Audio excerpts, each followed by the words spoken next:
melanjutkan tema ini setelah sebagian telah kita kaji pada pertemuan yang lalu, dan mohon maaf saya lupa share filenya. Insya Allah nanti setelah ini kita share, kemudian nanti dibagikan dalam bentuk file karena terlambat saya untuk menyampaikannya, ya. Semoga tidak mengurangi kekhidmatan kita di dalam mengkaji tentang tematik ini. Para jemaah sekalian, temanya adalah tentang kesanggupan mukmin berbudaya kesalehan sepanjang tahun. Jadi Ramadan yang telah berlalu lebih dari 2 bulan ini itu mengisyaratkan kepada kita semuanya untuk melakukan muhasabah, karena fenomena masuk keimanannya semakin nyata sekarang ini para jemaah sekalian. Banyak orang sudah kembali kepada budaya sebelum Ramadan. Itu kalau kita merujuk kepada surat Az-Zumar, ya, surat Az-Zumar, surat ke-39 insyaallah ayat 53 sampai 58. Di situ dikatakan sebuah fenomena, ya, fenomena keberagamaan yang akan menjadi penyesalan umat manusia di akhirat nanti, dan sekaligus Allah memberikan solusinya sebelum kematian itu tiba. Fenomena itu adalah orang-orang sudah mulai melalaikan kembali kewajiban agama. Orang ini nanti kalau menghadap Allah tahu sendiri, yang akan mengatakan seperti ini: ya hasrata ala mafarratu fi jambillah wa in kuntu laminas sakhirin. Alangkah besarnya penyesalanku atas kelalaianku tidak menjalankan kewajiban agama kepada Allah, karena aku hidup di dunia selalu mempermainkan agama Allah. Dan para jemaah sekalian, sergap ketika di Ramadan, begitu Ramadannya selesai, bubar semua acara kesalahan itu para jemaah sekalian. Ya, kemudian yang kedua juga begitu, di Ramadan menunjukkan ketakwaannya, tunduk taat kepada perintah-perintah Allah, luar biasa, semuanya berusaha memuncak ibadahnya. Di luar Ramadan tiba-tiba online, ya jemaah sekalian, ya, tunduk ketaatannya kepada Allah berkurang. Dulu tarawih terus lama-lama, di luar Ramadan sudah nggak ada tahajud, libur sudah. Di Ramadan sholat duha, di luar Ramadan libur lagi. Infak sedekahnya dulu tiap kali di Ramadan, sekarang ini yang nunggu iring-iringan, gitu ya. Saya sekalian baca Qurannya ada program tadarus, fitur Quran, khotmul Quran, tahap saja yang istilahnya itu. Di luar Ramadan itu kan mestinya waratil Qur'ana tartila, itu kita tahu dalam Al-Quran kalau malam itu baca pakai tartil, gitu ya. Baca sekalian, dan baca lagi. Ya, bahkan jangankan malam, 1 hari penuh itu bisa saja 1 detik pun tidak terplanning untuk baca Al-Quran. Bahkan 1 detik itu bisa kita lakukan, bukan 1 menit ya, 1 detik. Nun sampai menit selesai. 1 ayat, 1 huruf, dan itu kalau diridai Allah balasannya 10 kebaikan dicatat di sana. Ya, itu tapi karena tidak ada planning, itu artinya apa? Oleh belajar muslim ini masuk surga iman. Maka nanti di akhirat dia akan menyesal dengan mengatakan apa? Ya, lampan Allah hadani lakuntu minal muttaqin. Andai kata dulu aku hidup di dunia diberi petunjuk oleh Allah, pasti aku sekarang di akhirat tercatat sebagai orang-orang yang muttaqin. Jadi ada orang yang merasa mendapatkan petunjuk Al-Quran yang telah diturunkan 15 abad yang lalu. Ini bukan orang tidak tahu, tapi orang yang tidak mau tahu. Karena tidak mau tahu, ya jadi tidak tahu. Ya, Quran itu memandang di mana-mana. Ya, para sekalian, dijual mushafnya juga di mana-mana, diceramahkan juga di mana-mana. Kok ada orang tidak tahu? Ini kan agak ironis ya, para sekalian. Kemudian yang ketiga, orang tidak mau berbuat baik. Di bulan Ramadan itu yang namanya tangan di atas, ya, infak, sedekah, menolong orang. Sampai yang namanya masjid rata-rata itu kebanyakan dari sedekahnya itu melimpah untuk buka puasa. Lebih-lebih Jumatnya meledak. Ya, Jumat berkah yang biasa setelah Jumat itu jadi buka puasa. Masya luang luwih, kotakannya itu luang luwih. Karena lebih itu sampai dipakai untuk orang yang khataman Quran atau tadarus. Pemberian maghrib itu sampai diberikan kepada yang tadarus sudah dibawa pulang. Itu kan artinya melimpah betul sekalian. Ya. Nah, ketika di luar Ramadan berbuat ihsan, mulai infak, sedekah, nolong orang dan lain sebagainya, surut. Apa yang terjadi nanti di hadapan Allah? Dia akan mengatakan lauan nali karatan fa'akuna minal muhsinin. Ya, andai kata ada jalan menuju hidup kembali di dunia, tak tempuh itu. Aku ingin hidup lagi di dunia itu. Untuk apa? Fa'akuna minal muhsinin, untuk menjadi orang muhsinin, yaitu yang selalu berbuat baik. Habis episode kehidupannya para jemaah sekalian. Makanya sebelum itu akan terjadi pada seseorang, Allah memberikan terapinya, solusinya. Apa yang pertama? Sudah enggak menjalankan kewajiban agama, tidak bertakwa, tidak berbuat baik.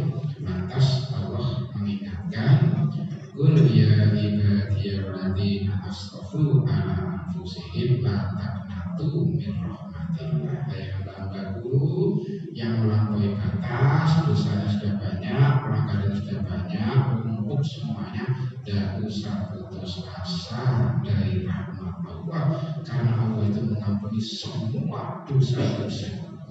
Innahu yaghfiru dzunuba jami'a innahu wal ghafur. Karena Allah itu Maha Pengasih lagi Maha Penyayang. Ayat ini dikecualikan dengan surat An-Nisa ayat 48. Allah mengampuni semua dosa kecuali dosa syirik. Nah, dosa syirik ini kalau orang musyrik bertobat, ya terserah. Yang firu mayasa, yu'abibu mayasa. Kalau dikehendaki diampuni selamat. Kalau dia tidak diampuni, ya dia pada jemaah sekalian. Ya, ini yang pertama. Jadi dia bisa putus asa, tapi segera, gitu ya. Sekalian. Yang kedua apa? Wa anibu ila rabbikum wa aslimu lahu min qabli ayati yakumul adabu summa segera munibi taubat ya. Kemudian apa? Wa asli apa aslimu itu? Berserah dirilah kepada Allah, tunduk taat terhadap semua perintah-perintahnya. Selama ini membangkang, durhaka, ya, tidak taat. Jadilah orang yang taubat, mengakui kesalahan, kemudian berserah diri kepada Allah, tunduk taat pada perintah-perintahnya. Yang ketiga, yaitu apa? Disuruh mengikuti, yaitu Al-Quran. Ittabi'u ahsana ma unzila ilaikum min rabbikum min qabli an ya'tiyakumul adzabu baghtatan wa antum la tash'urun. Ikuti petunjuk Al-Quran dengan segera, buat cepat sebelum azab itu datang menimpa kalian, tanpa diduga-duga, tanpa disadarinya. Kepada saudara sekalian, dua ayat ini direnteng oleh Allah dengan ancaman azab. Cepat taubat sebelum diadab Allah. Kalau sudah diadab Allah, tidak ada lagi yang bisa menyelamatkan. Cepat segera mengikuti petunjuk Al-Quran. Persoalannya orang nggak ngaji, baca sekalian. Gimana mau mengikuti petunjuk Al-Quran? Ngaji aja tidak mau tahu tidak mau. Ya akhirnya tidak tahu, tidak mau tahu. Ya, yang ngaji kepada siapa saja. Yang penting itu bisa menambah wawasan tentang petunjuk Allah dan Rasulnya. Kadang-kadang di medsos, saya ikut Ustaz Adhidaya, gitu ya, dan lain sebagainya. Silakan saja kapan saja melalui medsos itu, senantiasa kita menambah wawasan dan petunjuk. Nah, ini para jemaah sekalian adalah fenomena yang saat ini terjadi kembali. Yang sebelumnya sudah cukup bagus, tapi ini Ramadan semakin jauh misalnya, semakin jauh orang semakin oleng, semakin melupakan makna Ramadan. Maka dari itu mari kita kencengi lagi sabunnya ini para jemaah sekalian. Ayo kita buat Ramadan lagi di luar Ramadan. Apa yang dibuat? Budayanya, budaya kesalehannya, budaya ketaatannya kepada Allah dan Rasulnya. Para jamaah sekalian, Ramadan itu membawa budaya kesalehan paling tidak ada dua. Yang pertama budaya kesucian, menjadi manusia, menjadi hamba Allah yang selalu menyucikan diri lahiriah batinnya dari najis dan dosa. Untuk apa? Ini adalah untuk menjawab permintaan sendiri dari hambanya yang Allah ajari 17 kali. Permintaan ini wajib hukumnya setiap hari, yaitu dalam sholat fardu itu apa? Ihdinas siratal mustaqim itu sampai akhir itu Allah sendiri nih yang mewajibkan 17 kali. Ini yang diminta poin, 3 poin. Yang kelompok yang diberi karunia oleh Allah tidak masuk golongan yang dimurkai. Yang ketiga oleh golongan yang tersesat, yang tidak dimurkai, tidak sesat, tapi justru diberi nikmat, dicintai oleh Allah. Nah ini para jamaah sekalian, ya ayatnya sampai ke sini kita. Ini surat Al-Baqarah ayat 52 ini tidak mungkin diwujudkan kalau seseorang itu tidak memiliki budaya suka menyucikan diri dari najis dan dosa, tidak akan mengundang cintanya Allah ini. Maka dari itu kalau kita setelah berwudu itu kan ada doa Allah menjadi pertama bina menjadi diri. Kenapa apa doa itu? Karena ada ini ayatnya. Ya supaya kita ini jadi yang dicintai oleh Allah. Karena apa? Ini bersihkan dari najis, ya khilaf atau iman, apalagi dosa-dosa yang banyak, istighfar, taubat dan nasuha.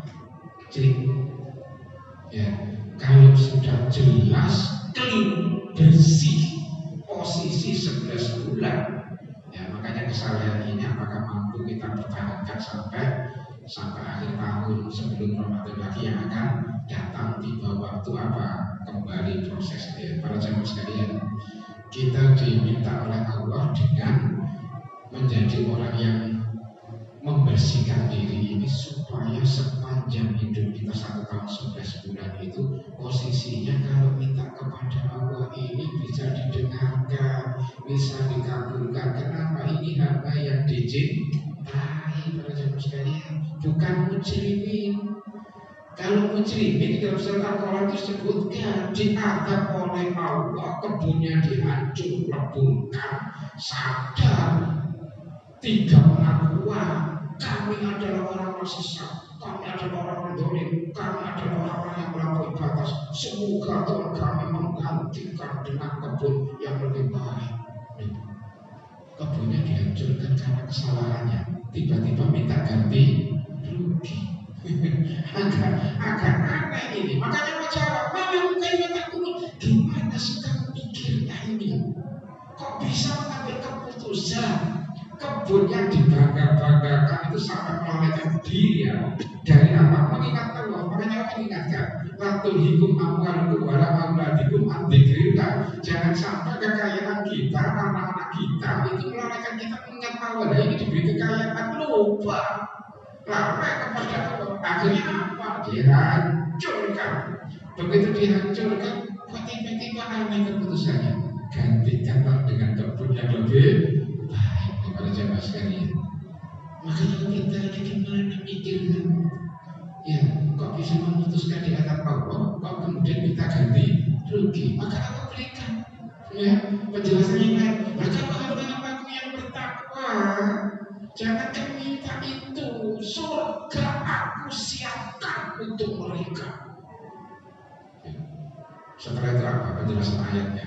Dia menanyakan, Allah ini menanyakan kepada orang-orang yang zalim, melampaui batas, kemudian sesat ini, kok minta ganti rugi? Allah tanyakan 3. Apakah kamu punya kitab suci yang diturunkan Allah kepada kalian, yang isinya di dalamnya kalian bisa membaca bahwa kamu boleh berbuat apa saja, berbuat zalim boleh, melampaui batas boleh, ya berbuat kesesatan boleh.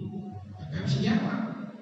Pertanyaan yang kedua, apa kamu punya perjanjian dengan aku yang aku bersumpah denganmu sampai hari kiamat, yang di dalamnya kamu boleh mengambil keputusan sesuka hati di hadap Allah, minta ganti rugi. Dan saja. Yang ketiga, ataukah kamu punya backing, ya, pembela di belakang Tuhan selain aku, datangkan Tuhanmu itu. Surat Al-Qalam bersama sekalian. Saya akan membaca ini betul-betul. Kezaliman apapun yang kita lakukan dimintai pertanggungjawabannya, minimal kalau 3 ini disampaikan pelengkap ini. Pelengkap betul itu. Kenapa kamu suka ria, suka pamer, sombong, suka berbuat kepada orang lain? Ada nggak kitab suci yang membolehkan kamu berbuat itu? Coba kalau kita tanya pada diri sendiri, biasanya apa? Ya, apalagi ditanya ada perjanjian khusus dengan Allah. Ya, keputusan apa, malah berbuat dolim apapun, kalau takdirnya masuk surga, masuk surga juga. Ada nggak isi perjanjian yang seperti itu? Ini belajar masyarakat. Orang kan semuanya nggak tahu takdirnya, betul kan? Iya, maka dari itu semuanya diingatkan oleh Rasulullah, taati Allah, taati Rasul, ya, agar dimasukkan dalam apa? Fauzan azim. Ya, Allah sendiri akan mengubah takdir kita karena sikap kita yang taat Allah, taat Rasul. Wa may yuti'illah wa rasulahu faqad faza fauzan azim. Pasti sukses besar. Ya, para jamaah ini. Kemudian para jamaah sekalian, ini sudah satu dulu. Budaya yang kedua adalah kutiba alaikum siyam itu ditutup dengan kata-kata la'alakum tattaqun. Proses dari mukmin menjadi mutakin. Ada apa Allah ini menyiapkan inkubator, proses ribbon, ya, selama bulan Ramadan itu 1 bulan penuh. Itu sebagai proses perubahan mukmin menjadi mutakin. Kita disuruh belajar dulu dari penilaian proses perubahan. Ulang itu, ya, juga diramadankan dalam kepompong sampai pada waktunya qadarullah lahir bukan ulat baru, tapi kupu-kupu, bentuk perilaku berbeda semuanya. Nah, kita sebelum Ramadan itu dipanggil ya ayyuhalladzina amanu, posisinya beriman kita, beriman, bukan tetapi mukmin masih. Maka diikuti alaikum siyam itu diwajibkan puasa itu seperti umat-umat terdahulu sebagai proses selama 1 bulan supaya berhasil menjadi apa? Mutakin. Ada apa? Nah, sekarang saya buka ayatnya para jamaah sekalian. Ulat itu kalau mencapai pintu di depan itu dari mimbar ini, ya, karena sama-sama itu butuh waktu yang lama, betul kan, jamaah sekalian? Kalau sudah jadi kupu-kupu sampai ke pintu itu cepat kan? Cepat. Logis ya? Rasional ya? Jadi kalau jalan lambat, kalau terbang cepat. Maka dari itu perintahnya Allah berbeda. Sama targetnya pintu itu bagi umat misalnya. Bagi orang mukmin dan mustaqim targetnya sama. Apa itu? Berburu ampunan Allah dan surganya Allah. Kalau orang belum di Ramadan kan masih mukmin, Allah itu ingatkan sabiqu ila magfiratin min rabbikum wa jannatin dan seterusnya. Ayo musabaqah, lomba-lomba, jangan malas-malas. Ya, apalagi prinsipnya apa? Solibat, suara katanya. Yang penting itu dijalani Pak Taufik, meskipun harus lambat. Bukan begitu. Mukmin itu disuruh musabaqah, lomba-lombain kompetisi. Ada yang mau, ada yang tidak. Ini masih salib-saliban loh ya. Ini orang mukmin ini masih salib-saliban. Kemudian kalau mustaqim, Allah nggak mengatakan sabiku, tapi mengatakan wasari'u ila magfiratin min rabbikum wa jannatin. Cepetan, buruan. Loh, cepat. Kenapa kok cepat mustaqim? Karena mustaqim itu ibarat kupu-kupu terbangnya cepat.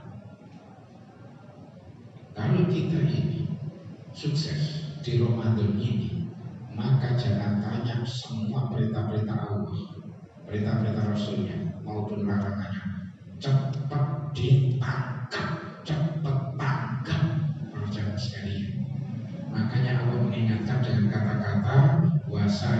ila magfiratin min rabbikum itu cepetan. Ada perintah orang fasilu, larilah.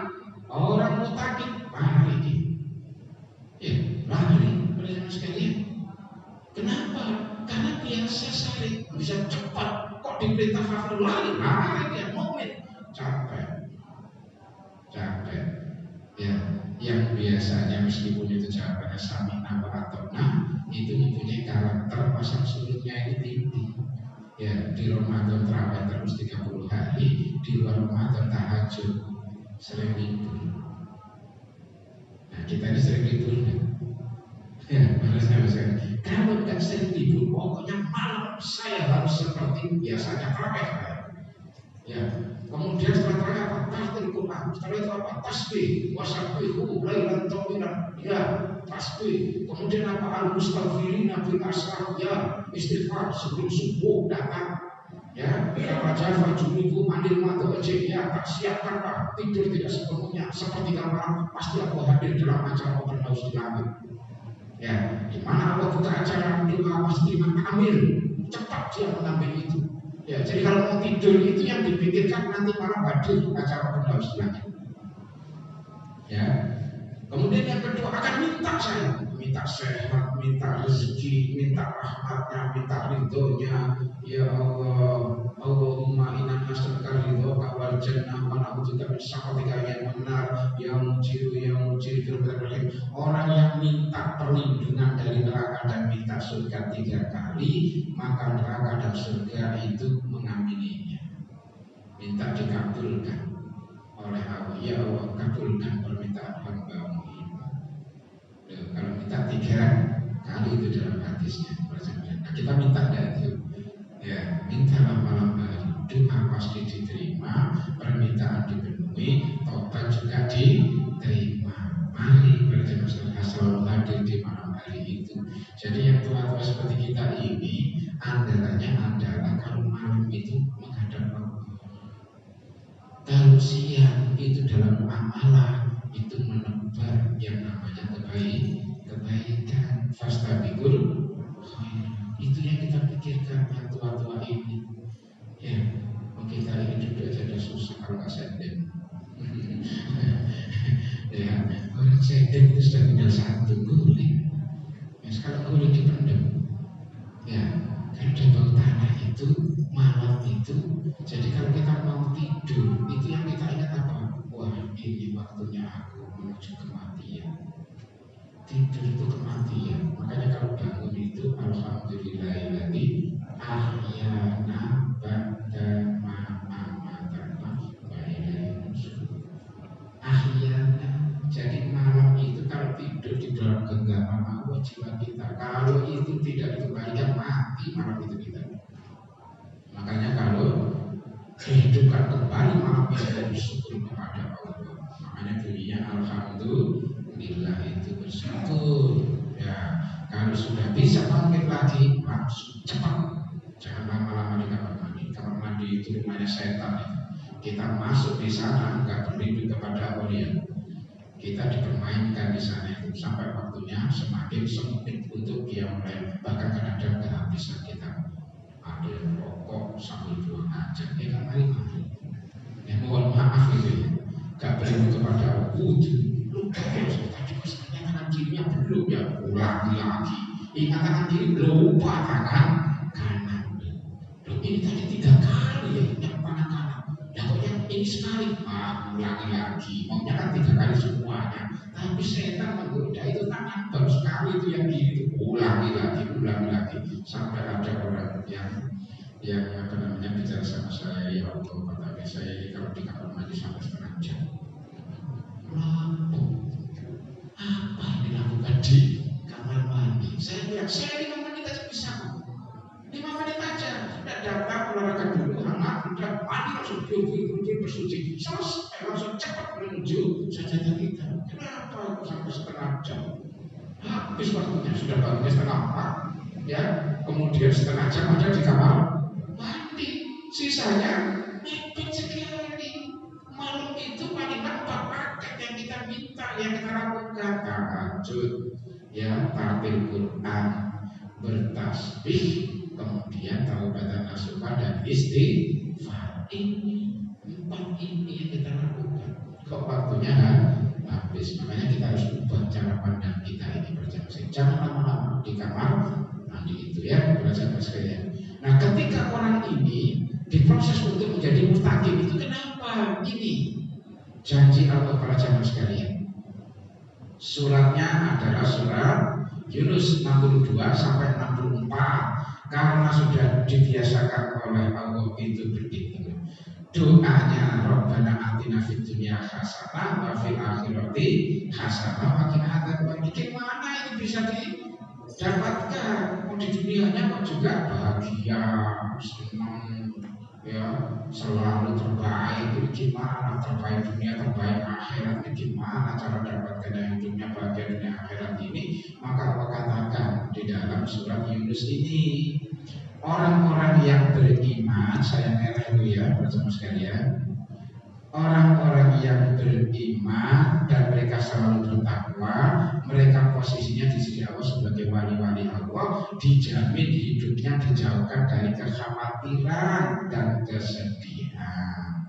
Sekarang saya sudah mulai ke orang banyak yang curhat sana sini, betul ya, tentang perjalanan hidup setelah Ramadan. Coba Ramadan bayangkan para jemaah sekalian, orang punya masalah itu semua orang punya, tapi di Ramadan itu sepertinya kok enteng-enteng aja gitu ya. Semuanya enteng-enteng dan jalan biasa-biasa, ya langsung saja kok enak gitu. Di luar Ramadan kok terasa sekali sekarang. Puasa di Ramadan itu biasa-biasa saja. Puasa ayam lebih, apalagi Senin Kamis, apalagi puasa Daud. Pada laparnya bukan main para jemaah sekalian. Ya ini mungkin karena situasi di luar Ramadan yang Allah sendiri mungkin pengkondisiannya tidak seperti Ramadan. Kalau di Ramadan pintu surga dibuka, pintu neraka tutup, setan dibelenggu gitu ya, dan seterusnya ya, sampai kalau waktu dijanjikan itu ya. Di luar Ramadan tidak. Ya tahajudnya cukup hanya makomah mudah, setan liar sudah. Itu dia bersama sekalian. Surga itu sudah ditutup sudah. Ya neraka kira-kira dibuka atau tidak bersama sekalian. Ya ini jadi terasa berat sekali. Ini orang-orang yang beriman dan bertakwa itu bagi mereka ada berita gembira dalam kehidupan di dunia dan kehidupan di akhirat. Ini hasanah fid dunya, hasanah fil akhirat para jemaah sekalian. Apa itu? Ya kira-kira bentuknya. Allah sebutkan ini janji Allah yang tidak ada perubahan, dan itu Allah menyebut dengan kata-kata fauzan azim. Kemenangan yang besar diberikan orang-orang yang sanggup berubah dari mukmin menjadi mutakin dengan proses inkubator reborn, lahir kembali itu. Ini berita gembiranya di dunia. Kenapa saya seringkali mengulang-ulang ini? Supaya kita ini selalu hafal pada jemaah sekalian. Ya, gembirakanlah hidup kita ini dengan janji Allah dan Rasulnya. Ya, makanya kalau kita cepat-cepat mau apa, paling itu cepat-cepat ada urusan duniawi. Sementara Allah bilang cepat-cepat itu bukan duniawi, berburu ampunan Allah dan surganya. Kok ini ada orang cepat-cepat itu berburu duniawi? Pada dunia Allah ingatkan bahwa saya di dunia tinggal mata umur. Itu kesenangan yang menipu. Kok kalian itu buru-buru? Sholat aja mohon maaf ya, sholat itu kalau imamnya agak lama baca ayat seperti saya ini, kalau Pak Taufiknya jadi imam nggak mau saya lama sekali. Kapan dia ngaji? Di luar itu udah pernah ngaji. Ketika sholat itulah dia ngaji. Kita ini 2 kali ngajinya pada jamaah sekalian. Pertama mendengarkan imam baca Quran, yang baca dan yang mendengarkan itu pahalanya sama. Loh, saya sudah baca tadi ayat itu waktu imam, betul? Itu kita ngaji itu sudah. Dan ini adalah cara ngaji kita yang betul-betul paling khusyuk, karena kita tidak bebas berbuat apa saja, tidak bisa tolak-tolak berbuat yang baik, tidak bisa bicara, diam saja. Ini jangan-jangan ngaji kita yang diterima itu hanya pada waktu sholat, di luar itu tidak diterima. Bisa jadi belajar sekali. Ya, makanya Makanya sekarang lagi tren Indonesia ketularan dengan Timur Tengah apa? Orang-orang yang bisa baca Quran dengan baik, kemudian imaminya diminta oleh jamaah. Pak, khusus sholat malam itu kita adakan di luar Ramadan, waktunya 1 jam. Ya, berapa rakaat? 11 rakaat dengan witirnya. Begitu sekarang banyak permintaan. Masjid akhirnya ramai waktu malam. Dimulai jam berapa? Jam 3. Jam 3 dimulai sampai jam 4. Jam 4 selesai, zikir, subuh datang. Ya, para jamaah sekalian. Ya. Kemudian ada lagi paketnya yang lain lagi. Karena tidak ada kajian, kami minta supaya apa? Bacanya sholat maghrib sampai isya. Sholat maghribnya panjang. Kenapa kok panjang? Ngaji kita biar tenang. Nah, itu kan sebenarnya di Timur Tengah gitu para jemaah sekalian. Orang-orang yang khusus ini mengikuti. Jadi ada imam, misalnya sudah sore, komiti, imamnya di mana atau yang lainnya, kok enak panjang, banyak malahan. Jamaahnya itu sangat meledak sampai ke jalan-jalan raya. Kenapa? Karena mereka itu paham bahasa Arab. Yang orang Timur Tengah paham bahasa Arab. Imamnya sampai nangis-nangis, jamaahnya ikut nangis. Bisa dilihat di YouTube itu pada jamaah sekalian. Nah, kalau orang bisa nggak bisa bahasa Arab, imamnya nangis itu ngapain? Tapi kok nangis-nangis bikin aku gak khusyuk aja. Bukan begitu pada jamaah sekalian. Itulah perbedaannya. Makanya kita pertanyakan, pernah nggak kita baca Quran sampai nangis? Itu di Quran sendiri dikatakan, mereka kalau dibacakan ayat-ayat Al-Quran menyungkur dan menangis betapa khusyuklah mereka. Kapan itu kita dapatkan sepanjang hidup kita saat ini? Pernah nangis baca Quran, paham kebesaran Allah, kemudian meneteskan air mata. Maka Rasulullah menjamin orang yang meneteskan air mata karena baca Quran ayat-ayat Allah itu sendirian karena paham kebesaran Allah, maka diharamkan orang ini disentuh oleh api neraka. Yang kedua adalah tetesan, bukan air mata tapi tetesan darah pada sunat, diharamkan untuk disentuh orang ini oleh api neraka. Kapan itu kira-kira bisa kita raih para jamaah sekalian? Ini kabar gembiranya di dunia, ya, mendapat kepastian seperti ini, dapat solusi dan rezeki yang tak terduga. Kalau ada masalah, maka akan diberikan solusi jalan keluar. Kalau ada problem rezeki ekonomi, ya, Allah akan tutupi itu pada jamaah sekalian. Orang nggak mungkin itu bisa melakukan ini karena nggak punya apa, bodoh, nggak punya dana. Tapi kalau Allah sudah kun fayakun, jadi ya. Kadang Allah itu melalui jalan orang lain diketuk orang beriman dan mau diketuk hatinya. Itu orang itu berangkatkan haji, berangkat di Indonesia. Ya kadang-kadang orang diketuk dulu, ayo berdoa dulu, fastaghfirul khairat. Akhirnya bersambut, kayu bersambut, orang lain diketuk hatinya seperti orang di dunia itu ya, tukang becak itu yang sedekahnya hanya pada hari Jumat becak tidak memungut biaya. Ya sedekahnya adalah becak khusus hari Jumat. Kebetulan yang orang kaya yang naik dikasih 20.000, dia menolak, akhirnya kenapa? Kamu itu orang besar barangkali kasih 200.000 juga maka dijawab, Jumat inilah saya gratiskan karena ini dari bagian saya sedekah. Kalau orang lain punya duit pakai duit, saya hanya becak gratis saja. Akhirnya datang ke rumahnya dan diberangkatkan haji suami istri. Kalau aku sudah gitu hanya kun baik aku dibaca sekali ya, min haitsulah ya tas. Allah menyebut dengan kata-kata min haitsulah ya tas. Orang sakit juga begitu. Sekarang kan misalnya saudara kita berangkat itu haji di negaranya, di Indonesia ini ada orang-orang yang berangkatnya sudah langsung dengan yang namanya kursi roda sampai sana itu jalan kaki. Terhebat dengan kok bisa saya jalan kaki. Nah kalau mau mengendaki itu ya sudah konfayakun semua. Tapi ada sebaliknya, orang berangkat ke sana ingin ke Masjidil Haram, gak ketemu masjidnya di mana. Muter aja gak ketemu. Ada yang bisa masuk Masjidil Haram, gak tidak bisa melihat Ka'bah. Muter lah, orang yang muter-muter apa ini? Ka'bahnya di depan mata nggak kelihatan. Ternyata orang ini adalah orang yang berangkat pakai dana seorang rentenir. Setelah putus asa dia entah bagaimana pakaiannya itu dibuang, pakaiannya dibuang. Ternyata jimatnya itu ada di dalam pakaian itu.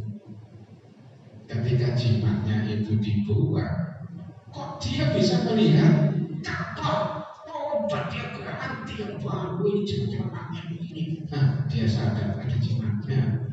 Ya, ada jimatnya itu yang pakai jimat, yang pakai dana seperti itu di sana bermasalah karena memang ini panggilannya kan roti ya gitu ya, harus itu labai ya Allah, labai aku datang, aku hadir ya Allah, ya penuh dengan itu ada kalanya orang datang dengan niatan yang lain apalagi modelnya haram gitu ya. Di sana ya silakan buka saja di YouTube, itu ada informasi seperti ini dari saudara Arman ya, YouTube-nya channelnya Arman. Nanti informasi tentang sekitar haji, peristiwa-peristiwa orang di haji itu akan penting itu jadi bahan informasi kita gitu ya para sahabat sekalian. Urusan menjadi mudah ya, barang siapa bertakwa kepada niscaya Allah menjadikan baginya kemudahan dalam urusan. Bayangkan, bukan karena kita minta ya, status sosialnya tinggi, status pendidikannya tinggi, sampai profesor doktor, status ekonomi itu konglomerat, bukan karena itu, karena kita menjadi orang yang beriman bertakwa, Allah yang berbuat. Makanya menggunakan kata-kata ini ya, apa itu? Ya ja'al, kata ya ja'alahu itu Allah yang berbuat. Manusia cukup samina wa atona gitu ya, taat kepada Allah, perintahnya apa, larangannya apa, dia taat, Allah berbuat sisi yang lain. Masih ingat kajian kita sebelumnya para jamaah sekalian? Orang-orang beriman yang selalu beramal saleh di surat An-Nahl 96 sawah. Apa itu? Falanuhiyannahum hayatan thayyibah. Orang-orang beriman yang produktif melakukan amalan-amalan saleh, Allah berbuat untuk menanggapi perilakunya ini apa? Hidupnya akan kami ubah dengan yang lebih baik. Hayatan thayyibah. Ayat yang lain menyebutkan beriman dan beramal soleh, tubalahu, kami bahagiakan mereka. Orang beriman dan beramal soleh khairul bariyah, kami posisikan makhluk yang terbaik di sisi kami. Illal ladzina amanu wa amilus solihati falahum ajrun ghairu mamnun, pahala mengalir tanpa batas. Jadi kita hanya beriman dan beramal soleh. Apa saja diperintahkan Allah, inna wa ya'muru bil adli wal ihsan wa ita'i qurba wa yanha 'anil fahsya, ya gitu ya, dan seterusnya gitu ya. Ya, perintah-perintah di ayat yang lain sudah jawabannya mungkin akan sami'na wa ata'na. Allah merespon dengan keputusannya sendiri yang seringkali kita tidak menduga-duga. Dengan bahasa kita, kok bisa dan kalau Allah yang melakukan ala kulli syai'in qadir. Makanya kadang-kadang orang bertanya, tak jadi, apa kamu takjub dengan perbuatan apa yang dilakukan Allah dengan kekuasaannya? Apa kamu takjub? Pasti yang dilakukan Allah itu menakjubkan, pasti menakjubkan. Apa kamu takjub ketika Allah berbuat begini? Allah pasti mampu melakukan dan kamu akan dibikin takjub. Para jamaah sekalian, ya di Quran sampai digitukan orang-orang yang sering kok bisa. Kalau udah gitu hanya para jamaah sekalian, kita ini yang tua dulu kelihatannya ini orang yang sudah menuju tambah sakit-sakitan gitu ya. Ternyata 10 tahun berikutnya tambah sehat dia. Ada orang ketemu dengan saya yang sudah sekian lama, ya jamaah kajian ini, seorang militer, pensiunan militer letnan, masya Allah di kursi dia, ya. Nah kok tiba-tiba minggu yang lalu itu ketemu saya berdiri jalan jamaah Sehat saya Pak Taufik, sehat saya bisa naik sepeda ontel sekarang ini saya. Dulu sudah mulai ngebrek. Bisa sekarang. Masya Allah, sampai menangis ya. Ini kok bisa?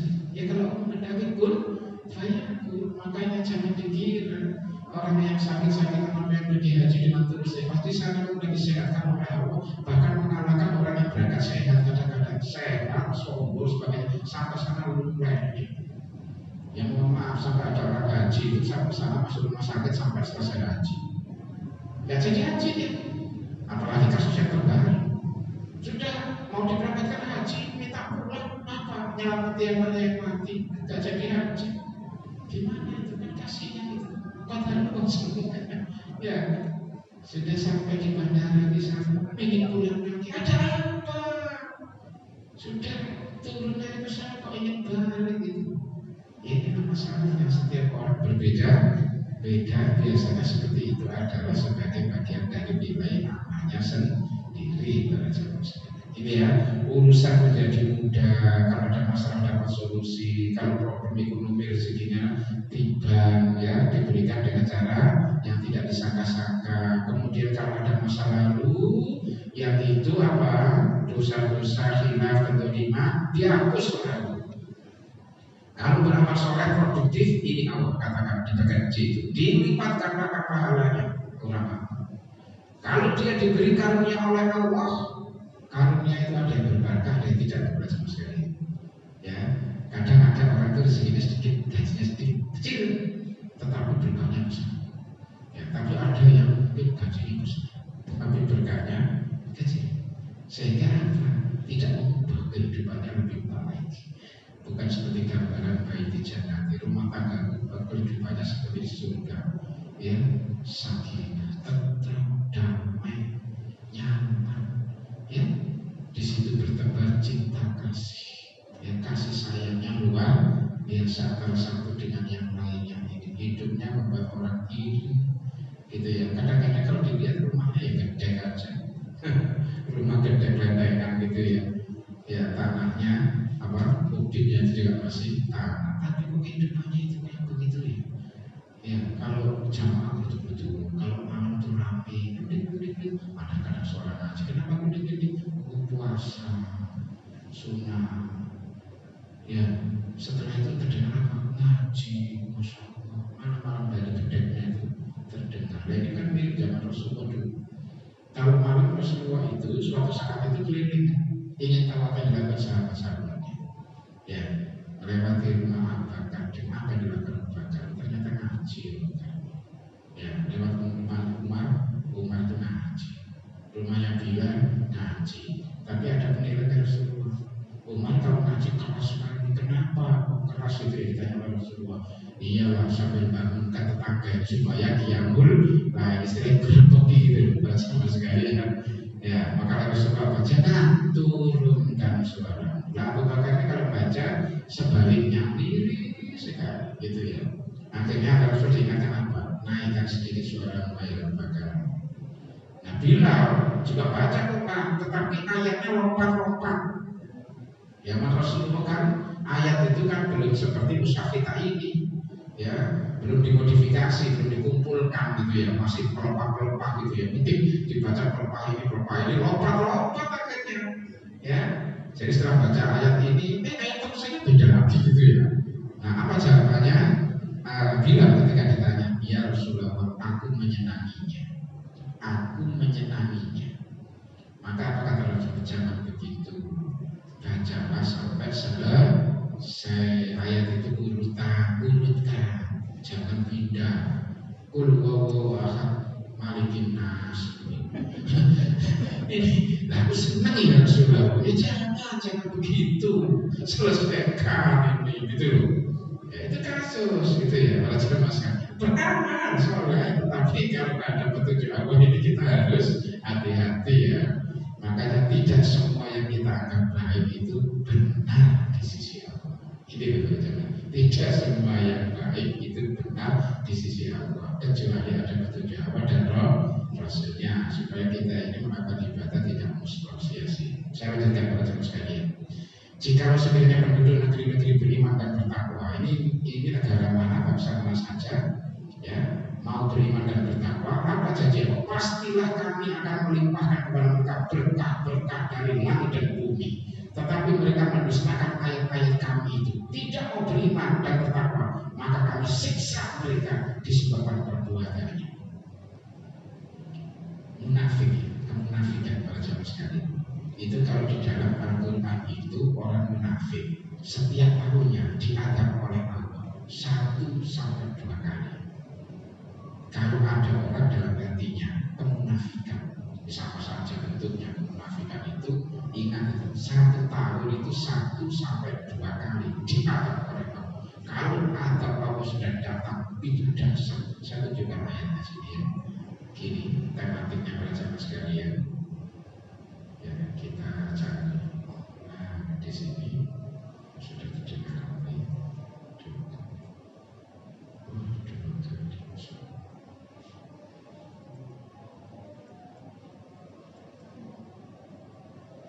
Di antara orang-orang Arab Badui yang di sekelilingmu itu, ya Rasul, ada orang-orang munafik.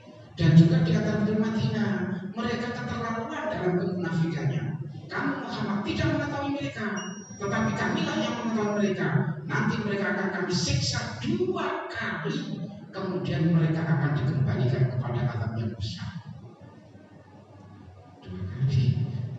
Jadi jangan ada kemunafikan dalam diri kita, jangan sekalian. Ya, tanda-tanda orang munafik itu kalau bicara bohong, kalau berjanji mengingat, kalau diamanai berkhianat. Ya, kalau dalam Al-Quran diantaranya, kalau sholat malas, orang munafik itu sholat. Ya, kemudian kalau zikir qalil, ya, kalau zikir kepada Allah itu sedikit sekali.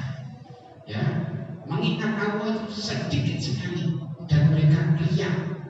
Sholatnya itu pamer untuk dilihat oleh orang lain, itu dibilang itu pada jemaah sekalian. Maka dari itu kita jangan ada ini, supaya apa?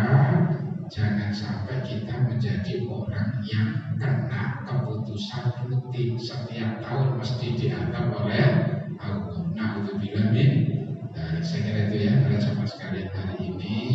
Insya Allah ini bisa dibaca nanti, saya share ya kepada bacakan ya dari saya semuanya. Kalau ingin membacanya nyantai apa, silakan di print sendiri-sendiri, dibawa ke fotokopi aja. Nanti orang HP-nya itu kan sudah bisa, orang fotokopi sekarang canggih, yang bisa di print. Ini kira-kira berapa lembar ya? 5 lembar, 5 lembar baca sekali.